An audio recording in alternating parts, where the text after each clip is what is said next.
தங்க விலை சவரனுக்கு 2160 ரூபாய் குறைந்தது. சென்னையில் கடந்த 10 நாட்களில் சவரனுக்கு 4560 ரூபாய் சரிவு.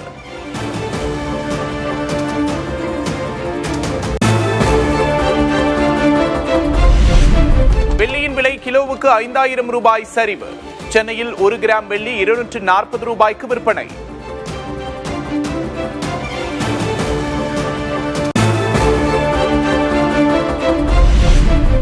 பெட்ரோல் டீசல் விற்பனை மீதான தற்காலிக கட்டுப்பாடுகளை திரும்பப் பெற்றது மத்திய அரசு.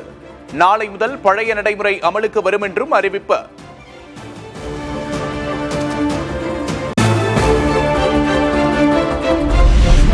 தமிழகத்தில் அரிசி விலை கிலோவுக்கு 10 ரூபாய் வரை அதிகரித்திருப்பதாக வணிகர்கள் தகவல். சீரக சம்பா அரிசி விலை ஓராண்டில் 2 மடங்காக உயர்வு.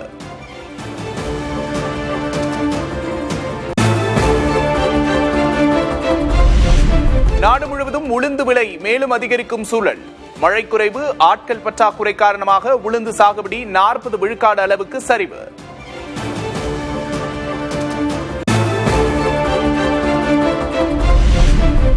இந்தியாவில் பால் உற்பத்தி நடப்பாண்டில் 4 விழுக்காடு அளவுக்கு சரியும் என்று பிரேசில் பொருளாதார நிறுவனம் கணிப்பு. பால் பொருட்களின் விலை உயரும் என்றும் தகவல்.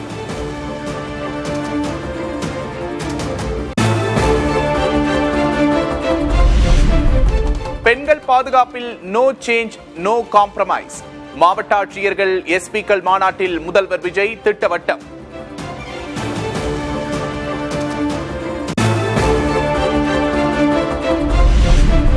ரேஷன், கல்வி, குடிநீர், சுகாதாரம், மின்சாரம், சாலை, பேருந்து வசதிகளில் கவனம் செலுத்த வேண்டும். சட்டம் ஒழுங்கு பிரச்சனைகளில் பாரபட்சமின்றி நடவடிக்கை எடுக்கவும் முதல்வர் விஜய் அறிவுறுத்தல்.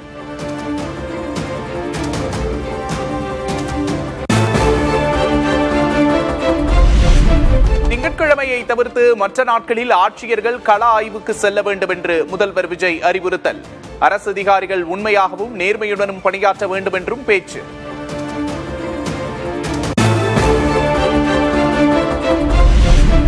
போதைப்பொருள் ஊடுருவல், கனிம வளம் கடத்தலை தடுக்க மாநில எல்லைகளில் தீவிரமாக கண்காணியுங்கள்.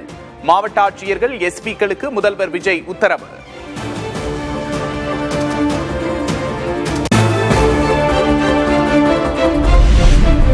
கோவில் அரசியல் நிகழ்வுகளின் போது நெரிசல் சம்பவங்கள் தடுக்கப்பட வேண்டும். பொதுப்பணி, தீயணைப்பு, வருவாய், காவல்துறை என அனைவரும் இணைந்து பணியாற்ற வேண்டும் என்றும் முதல்வர் விஜய் அறிவுரை.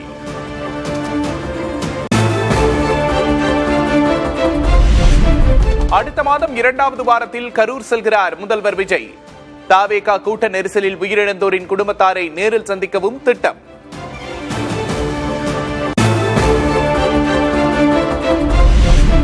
AIADMK MLA MR. விஜயபாஸ்கர் ராஜினாமாவை தொடர்ந்து கரூர் சட்டமன்ற தொகுதி காலியானதாக அறிவிப்பு.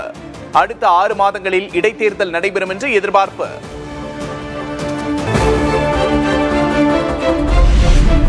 அதிமுக எம்எல்ஏக்கள் ராஜினாமா செய்தாலும் தகுதி நீக்க மனுவின் மீது சபாநாயகர் விசாரணை நடத்துவார்.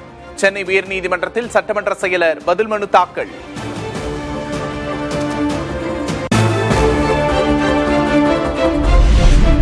எம்எல்ஏக்கள் பர்ச்சேஸை தொடர்வது மக்களுக்கு இழைக்கும் மாபெரும் துரோகம் என்று எதிர்க்கட்சித் தலைவர் உதயநிதி விமர்சனம். எம்.ஆர். விஜயபாஸ்கர் எம்எல்ஏ பதவியை ராஜினாமா செய்த நிலையில் மற்றொரு நாள் மற்றொரு ராஜினாமா என எக்ஸ் தளத்தில் பதிவு.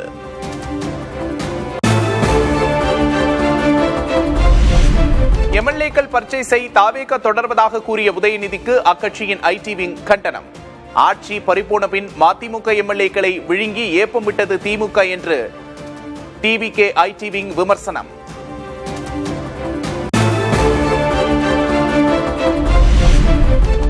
மதிமுக எம்எல்ஏக்கள் இருவரை தாம் தான் பதவி விலகச் சொன்னதாகவும் முதல்வர் விஜய் சொல்லவில்லை என்றும் வைகோ விளக்கம். நேரம் வரும்போது பிரச்சாரத்துக்கு வருகிறேன் என்று விஜய் கூறியதாகவும் பேட்டி. கூட்டணி விட்டு வெளியே வந்த பிறகு அந்த கட்சியை சேர்ந்த 2 பேர் எப்படியா எம்எல்ஏ நீடிக்க முடியும் அப்படின்னு கூட உங்க வாதத்தில் கேட்டார். 2 பேரும் ராஜினாமா பண்ணு சொல்லும்போது முதலமைச்சர்கிட்ட நான் தான் சொன்னேன், நீங்க அதில் பிரச்சாரத்துக்கு வந்து செஞ்சா நல்லா இருக்கும்னு சொல்லி நான் தான் சொன்னேன். அவரு சரி அந்த நேரம் வரும்போது அதை பற்றி யோசிப்போம்னு சொன்னார். தங்கள் கட்சி எம்எல்ஏக்களை திமுகவில் சேர வைக்கும் சூழல் உருவாக்கப்பட்டுள்ளதாக மதிமுக எம்பி துரை வைகோ விமர்சனம். இது எந்த மாதிரியான பேரம் என்றும் கேள்வி.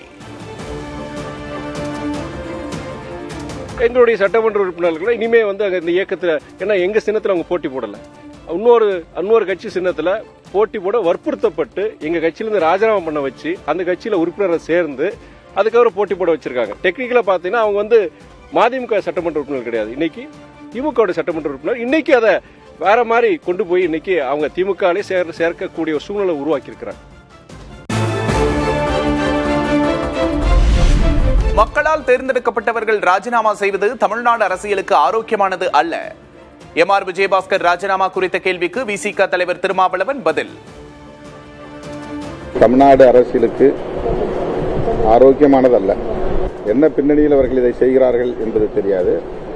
மக்களால் தேர்ந்தெடுக்கப்பட்டவர்கள் திடீரென பதவி விலகும் சூழல் ஜனநாயகத்திற்கு உகந்ததல்ல.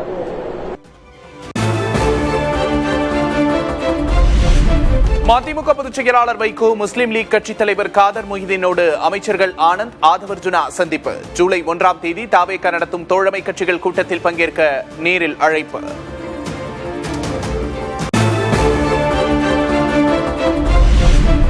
தாங்களும் தாவேகா கூட்டணியில் தான் இருப்பதாக இந்திய யூனியன் முஸ்லிம் லீக் கட்சித் தலைவர் காதர் மொஹிதீன் பேச்சு.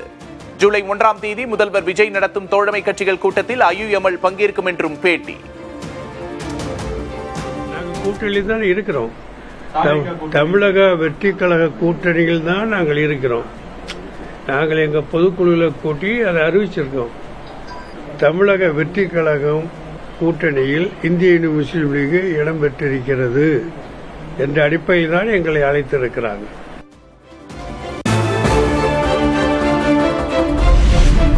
தாவேகாவுக்கு முஸ்லிம் லீக் ஆதரவு கொடுக்க வேண்டும் என்று பெரும் சமூக அழுத்தம் வந்தது.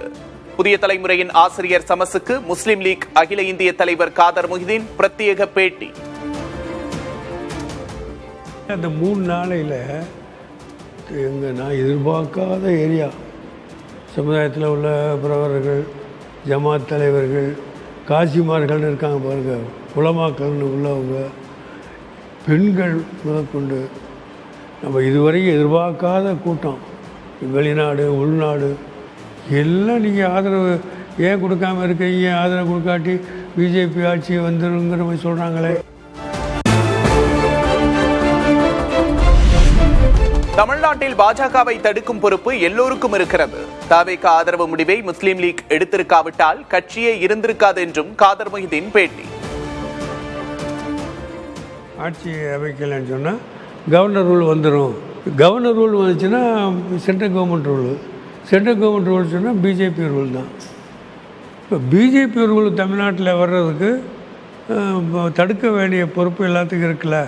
நம்ம வேறு மாதிரியான இருந்தேன்னு வச்சுக்கோங்க, நம்மள ஒரு கட்சி இருக்காது, அதை விட கம்யூனிட்டி மேலே பழிச்சொல் வந்திருக்கும். பாகிஸ்தான் பிரிஞ்சதுக்கு இன்னும் கூட தீரலையே சார். ஜனாதிபதி ஆட்சியை தமிழ்நாட்டில் கொண்டு வர்றதுக்கு இந்த துல்கப்பை தான் காரணம்னு பொம்பளை ஆம்பளை அத்தனை பேரும் பழி போடுவாங்க சார்.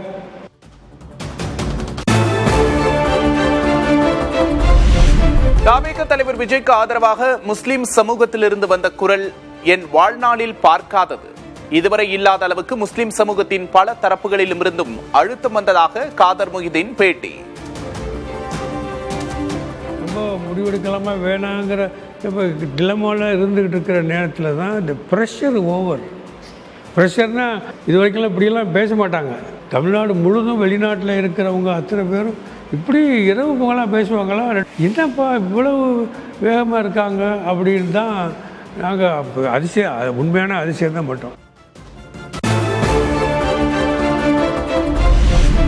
விஜய்க்கு முஸ்லிம் லீக் ஆதரவு அளிக்காவிட்டால் பெரும் பழிக்கு முஸ்லிம் சமூகம் ஆளாகி இருக்கும். தாவேகாவுக்கு ஆதரவு முடிவு எடுத்தது இறைவன் அருளால் நடந்தது என்றும் காதர் மொஹிதீன் பிரத்யேக பேட்டி. காலைல 10 மணிலேருந்து 3 மணி வரைக்கும் வர்ற வரைக்கும் முஸ்லீம் லேடிஸாக இங்கேருந்து பீச் ரோடு வரைக்கும் ஆயிரக்கணக்கான பொம்பளைங்க பிள்ளைகளை வச்சுக்கிட்டு நிற்கிறா சார். எதிர்பார்த்தவில்லை, கற்பனை பண்ணலை சார். எவ்வளோ பொம்பளைங்க எங்கேருந்து வந்தான்னு தெரில, அடப்பாவிகளா. அப்போ ஏதோ ஒரு அது நமக்கு எக்ஸ்பிளைன் பண்ண தெரியல. ஈர்ப்பு, காட்ஸ் கிரேஸ், அதுக்கு விளக்கம்லாம் சொல்ல நம்மளால் சொல்லிட்டு இருக்க முடியாது.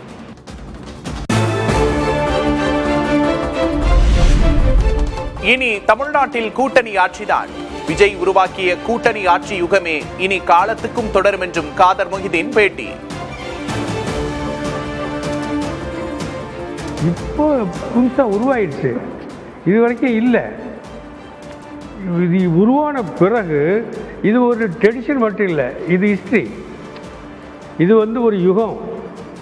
இந்த யுகம் இப்போ மட்டும் நிற்காது. யார் எலெக்ஷனில் நின்னாலும் சரி, கூட சேர்ற கட்சி எத்தனை பேரும் கூட்டணி வச்சுல எத்தனை இடம் கொடுக்க போகிறேன்னு கேட்டுக்கிட்டு தான் நிற்பாங்களே தவிர இனி மாற்றங்கள்லாம் கிடையாது.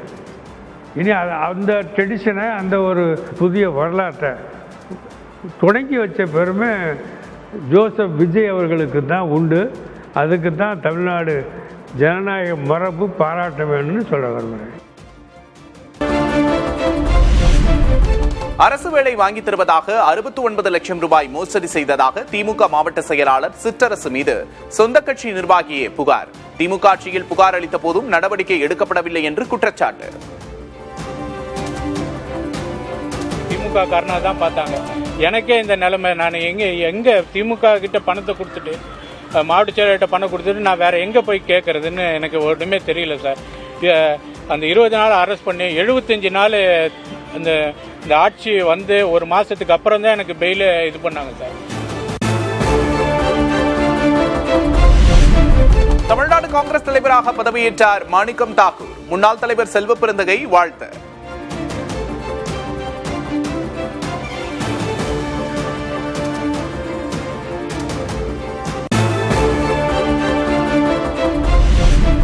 காங்கிரஸை யார் அடித்தாலும் திருப்பி அடிப்போம் என மாணிக்கம் தாக்கூர் ஆவேசம். நக்கல் செய்தாலோ துரோகி என்றாலோ கடுமையான பதிலடி கிடைக்கும் என்று எச்சரிக்கை.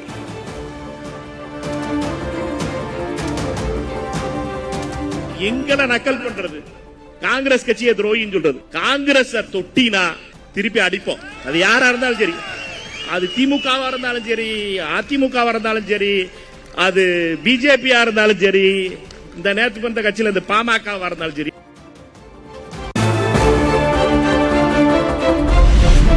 மாணிக்கம் தாக்கூர் பிரவீன் சக்கரவர்த்தி பேச்சை கேட்டிருந்தால் காங்கிரசின் தலைவிதியே மாறியிருக்கும். மாணிக்கம் தாக்கூர் பதவியேற்பு விழாவில் அமைச்சர் விஸ்வநாதன் பேச்சு. என்னுடைய அருமை நண்பர் பிரவீன் சக்கரவர்த்தி உங்கள் பேச்சை கேட்டிருந்தால், என்னுடைய அருமை நண்பர் மாணிக்கம் தாக்கூர் உங்கள் குரலுக்கு செவிதாய்த்திருந்தால், தமிழகத்தினுடைய காங்கிரஸ் கட்சியினுடைய தலைவிதியே மாறி இருக்கும்.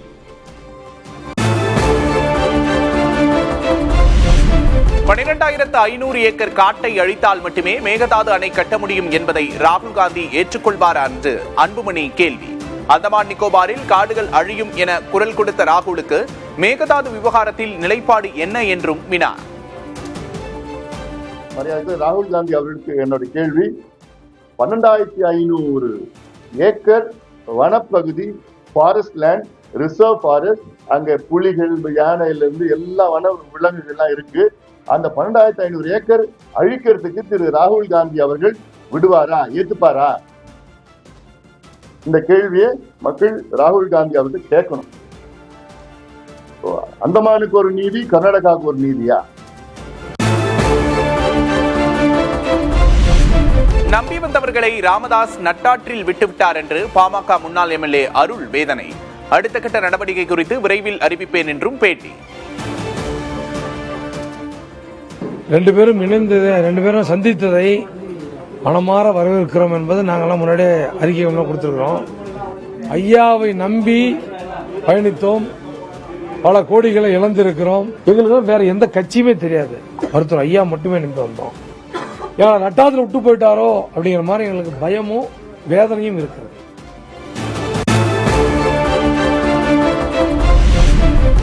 தமிழ்நாட்டில் நேற்று 7 இடங்களில் 100 டிகிரி ஃபாரன்ஹீட்டை கடந்த வெப்பநிலை. அதிகபட்சமாக கடலூரில் 102.2 டிகிரி ஃபாரன்ஹீட் வெப்பம் பதிவு.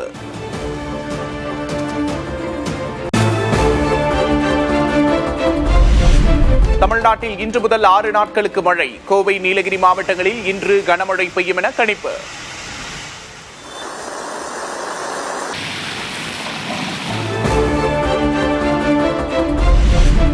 ஆனி மாத பௌர்ணமியையொட்டி திருவண்ணாமலையில் குவிந்த பக்தர்கள். கிரிவலம் சென்று அண்ணாமலையாரை வழிபட்ட பக்தர்கள்.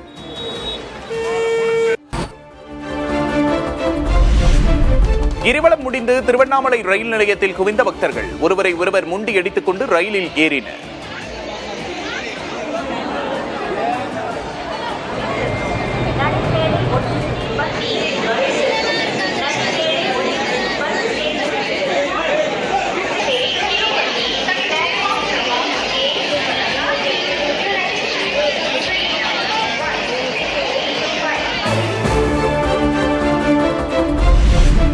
திருப்பரங்குன்றம் முருகன் கோவிலில் ஆனி ஊஞ்சல் திருவிழாவின் கோலாகலமாக நிறைவு.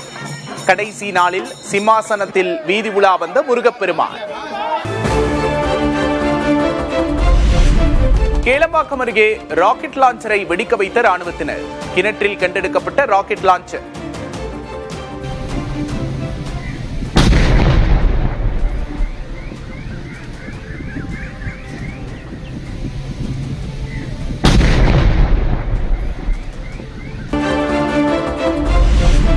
பாஸ்போர்ட் விண்ணப்ப கட்டணம் நாளை முதல் 1500 ரூபாயிலிருந்து 2500 ரூபாயாக உயர்கிறது.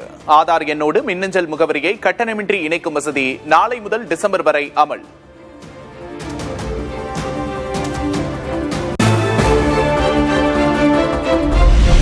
மீண்டும் தொகுதி மறுவரையறை மசோதாவை கொண்டுவர மோடி அரசு திட்டம்.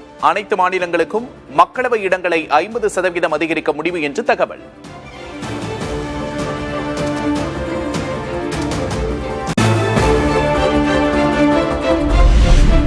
மத்திய கல்வி அமைச்சர் ஆகிறாரா நிர்மலா சீதாராமன்? முன்கூட்டியே வாழ்த்து தெரிவித்து பதிவிட்ட பிசிக எம்பி ரவிக்குமார்.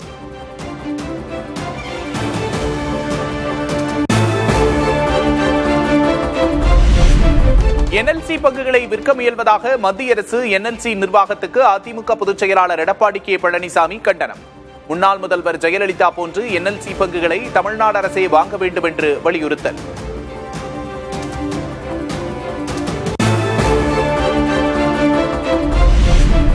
ஆவின் பால் அட்டைதாரர்களுக்கான சலுகை நிறுத்தம்.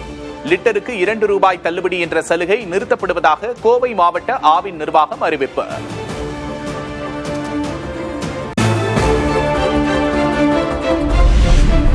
ஆவின் பால் உற்பத்தியை முடக்கி மக்கள் ஆரோக்கியத்துடன் விளையாடும் விஜயின் அரசு. தமிழக பாஜக தலைவர் நயினார் நாகேந்திரன் குற்றச்சாட்டு.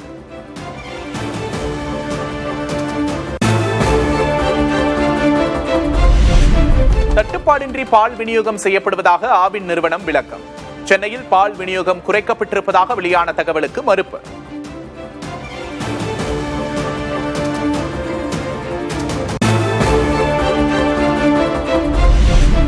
ஆளுநர் அர்லேக்கரை மரியாதை நிமித்தமாகவே சந்தித்ததாக அமைச்சர் விஸ்வநாதன் விளக்கம்.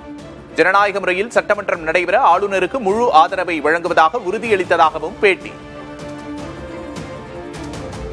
ஒரு மரியாதை நிமித்தமாகத்தான் சென்று அவருக்கு எங்கள் நன்றியை தெரிவித்தோம். இந்த வருகிற சட்டமன்ற கூட்டத்தொடர் மிகச் சிறப்பாக நடக்கும், அதற்கு என்னுடைய முழுமையான ஆதரவை தருவேன் என்று மாண்புமிகு ஆளுநர் சொல்லியிருக்கிறார்.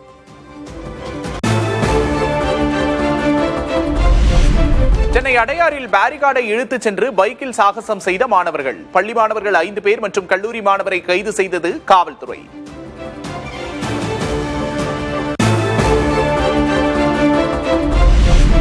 $34,102 கோடி ரூபாய் மதிப்பிலான யமுனா நதிநீர் பங்கீட்டு திட்டத்தில் ராஜஸ்தான், ஹரியானா அரசுகள் கையெழுத்து. வறட்சி, தண்ணீர் பற்றாக்குறையை போக்கும் வகையில் இணைந்து செயல்பட இரு மாநிலங்களும் முடிவு.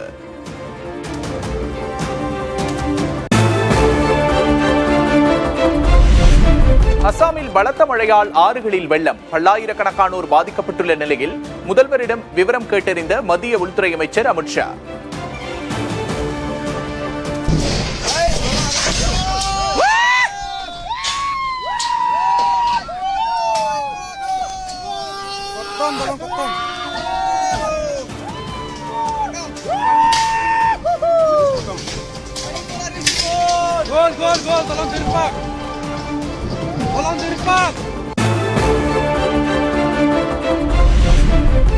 அருணாச்சல பிரதேசத்தில் பலத்த மழையின் காரணமாக அடித்துச் செல்லப்பட்ட சாலைகள், பாலங்கள். 12 மாவட்டங்களில் இயல்பு வாழ்க்கை பாதிப்பு.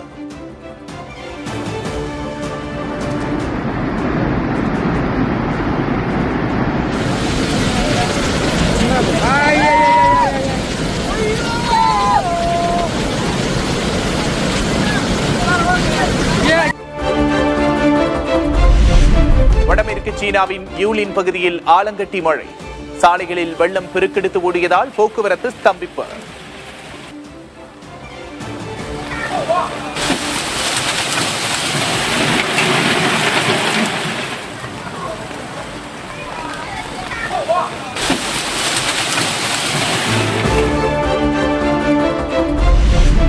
மெக்சிகோவின் பியூப்லா நகரில் கொட்டி தீர்த்த கனமழையால் வரலாறு காணாத திடீர் வெள்ளப்பெருக்கு. வெள்ளக்காடாக மாறிய சாலைகள், தண்ணீரில் மூழ்கிய வாகனங்கள்.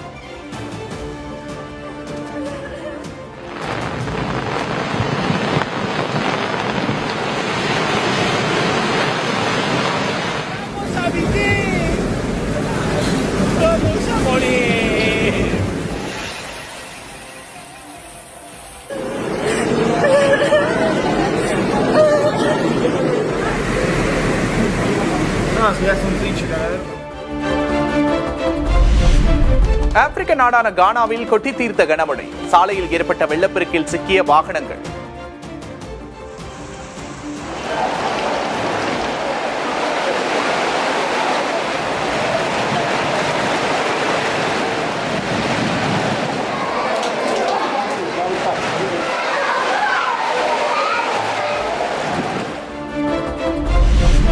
ஐரோப்பிய நாடுகளை சுட்டெரிக்கும் வெப்ப அலையால் மக்கள் பாதிப்பு. இங்கிலாந்து, பிரான்ஸ், ஜெர்மனியில் வரலாறு காணாத வெப்பம்.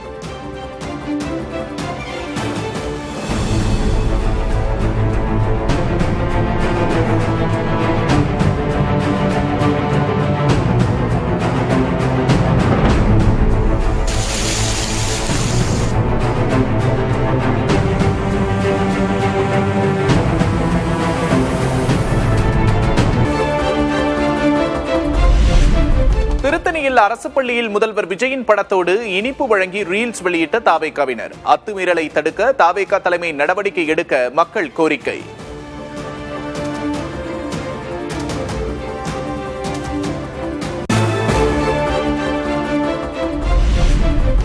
அமெரிக்காவில் பெட்ரோலின் விலையை உடனே குறைக்க எண்ணெய் நிறுவனங்களுக்கு அதிபர் டிரம்ப் அறிவுறுத்தல்.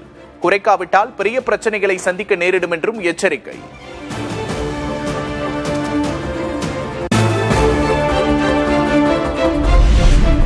ஜெர்மனியில் இளைஞர் மேம்பாட்டு மையத்தில் நடந்த துப்பாக்கிச் சூட்டில் 5 பேர் உயிரிழப்பு. தாக்குதலில் ஈடுபட்ட 2 கைது செய்து காவல்துறை விசாரணை.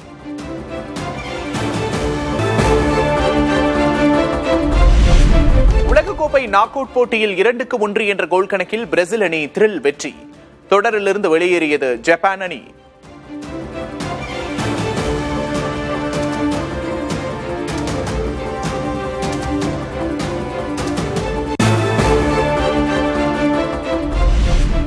உலகக்கோப்பை கால்பந்து தொடரில் ஜெர்மனியை வீழ்த்தி காலிறுதிக்கு முந்தைய சுற்றுக்கு தகுதி பெற்ற பராகுவே. நாடெங்கும் மக்கள் உற்சாக கொண்டாட்டம். தேசிய விடுமுறை அறிவித்தார் அதிபர் சாண்டியாகோ பெனா.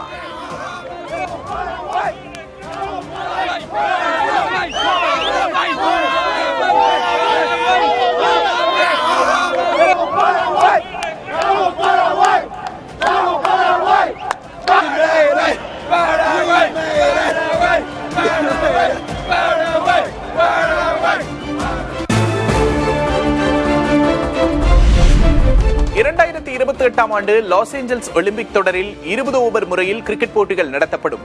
கிரிக்கெட் போட்டிக்கான தகுதி முறைகளை வெளியிட்டது சர்வதேச ஒலிம்பிக் சம்மேளனம்.